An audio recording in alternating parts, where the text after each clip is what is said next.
Hello, I'm the Dark Sun, and welcome back to another video. Today, I'm going to be giving a tutorial on how to get better at Bedwars. Now, there are plenty of tutorials on YouTube on how to get better, but literally all those videos are just saying get better at PvP, get better at hotkeying, get better at bridging. Shut up, I'm tired of hearing that every day. So in this tutorial, I'm going to actually talk about the game and how to get better. Okay, so Bedwars is kind of a capture the flag game. You try to break your opponent's bed, which will prevent them from respawning, then you'll want to kill your opponents to eliminate them. There are 4 main modes: solos, duos, trios, and 4v4v4. That's a mouthful. I will not be talking about the dream game modes such as Lucky Block or Voidless, since there's many different strategies with each of those game modes, and I'm kinda just too lazy to cover them. I don't want this video to be 3 hours long. Okay, so let's start with solos.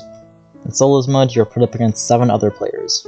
Now, what you want to do is grab 12 iron from your generator and get a bunch of wool. 12 iron will give you 48 wool, which will give you enough blocks to rush the team next to you. Now, for rushing, you might want to protect your bed with 1 layer of wool. It's completely optional, but if you want to be safe, put 1 layer of wool.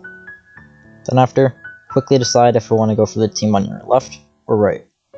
Don't stall for too long before rushing, or you might get rushed first. When rushing, you'll want to know how to speed bridge. I'd recommend practicing on the Bedwars practice mode. Also staircase upwards if you see your opponent coming for you. You always want to have the high ground so you can jump down on your opponent if you need to. This early in the game, people won't really have good bed defenses at all, so you want to make sure that your first rush is successful. When you reach your opponent's base, try to get them in a position to knock them into the void. If you can't, then go for the bed. Always make sure you're breaking the block furthest away from your opponent when getting their bed. This gives you extra time to break the block while your opponent is still trying to get over to you. And my phone's going off. Of course it is. I hate this house.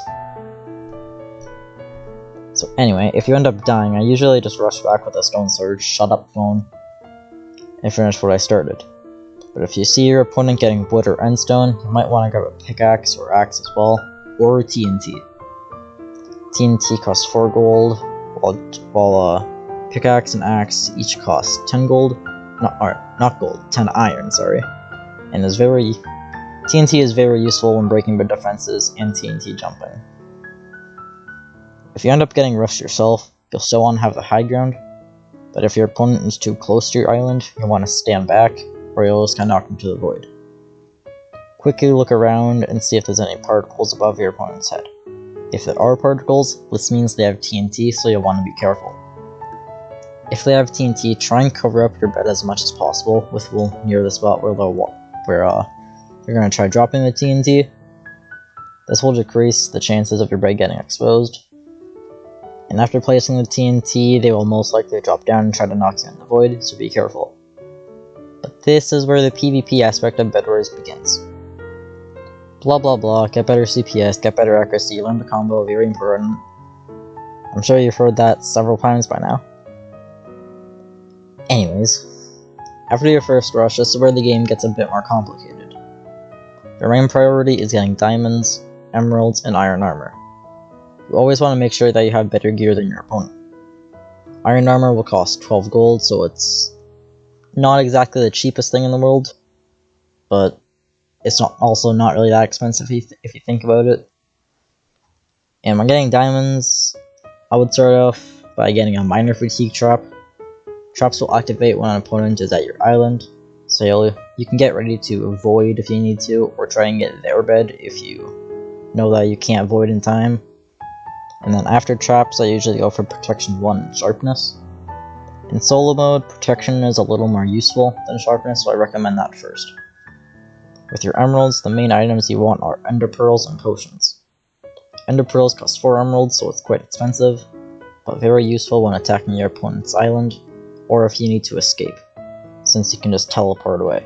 It's also very good at clutching when your bed is gone, so if you get knocked into the void, you can try an ender pearl somewhere and it will save you. Jump potions and invis potions are also very helpful. Jump potions will make it easier to tower above your opponent and you get the height advantage. Invos will make you invisible, but there's a catch. Any item you hold will still be visible, and there will be footprints on the ground where you walk. While getting emeralds and diamonds, it's important to know where your opponents are. Look around you often and make sure no one's trying to get your bed. Also try and see if your opponents are away from their bed. If you see them away from the bed, that would be a good time to attack. If your bed gets destroyed, that's when you want to enter clutch mode. So basically, you want to stock up on protection and get better gear. Golden apples and fireballs are very useful in clutch mode to escape, heal, and keep your opponents away from you. Another useful tip in solos is to practice TNT and fireball jumping. These techniques are useful when escaping and attacking your opponents. Next up is duos. Duos is basically the same as solos, but this time there's 2 people on each team. In duos, you want to be able to communicate with your teammate a lot. Always tell your opponent if someone's attacking your bed or if you're attacking someone else's bed so they can come and help you out. With good communication, you don't need to worry too much about traps, but I'd still recommend it later in the game. Also, defending your bed is much more important in duos since the games usually last longer. Other than that, it's pretty much the same strategy as solos. Next is trios and 4s. In these game modes, TNT and team upgrades will become way more expensive, and there will only be 4 teams in total, including yourself. Generally, you want to do the same as duos and solos, but this time things get way more complicated. Due to how big your team is, you can easily split up and do lots of different things. I'd recommend one person on your team to defend the bed and stock up on diamonds, while the others attack the other teams and try to get emeralds. There's one strategy I use a lot in these game modes, and that's distractions. One player on your team can charge head-on into your opponent's island, and so they get all the attention, while you and your other teammates can quickly get the bed while they're distracted.